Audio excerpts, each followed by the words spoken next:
অতিরিক্ত বৃষ্টির কারণে খোয়াই নদীতে এখন বিপদসীমার কাছাকাছি জল হয়ে গেছে। আমাদের 6 মিটার হলো বিপদসীমা, তো এখন 5 মিটার 90 সেন্টিমিটার হয়ে গেছে জলটা।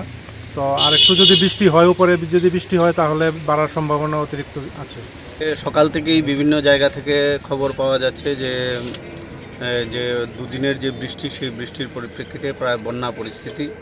আমরা সোনাতলা গ্রাম পঞ্চায়েতের ভবতোষপাড়া এই সমস্ত অঞ্চলে সবাই কৃষিজীবী মানুষ। সেই কৃষিজীবী মানুষের ফসল ব্যাপকভাবে নষ্ট হয়েছে।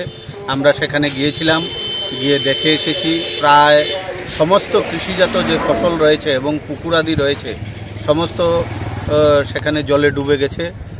পুকুর ভেসে যাওয়ায় মাছ নষ্ট হয়ে মাছ বেরিয়ে গেছে এবং সবজির প্রচণ্ড ক্ষতি হয়েছে। এখন আমরা পশ্চিম সোনাতলা গ্রাম পঞ্চায়েতের এলাকায় এসেছি।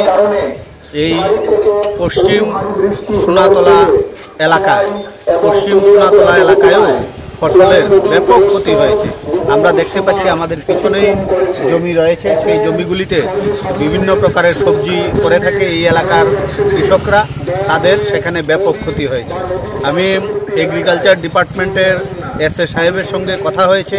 উনি দুনো এলাকায়ই ওনার বিএলডব্লিউদের পাঠিয়েছেন, যারা ক্ষতিগ্রস্ত হয়েছে তাদের নামধাম নিয়ে গিয়েছেন এবং আগামী 1 সপ্তাহের মধ্যে তাদের লিখিত আবেদন জমা দেওয়ার জন্য উনি বলেছেন।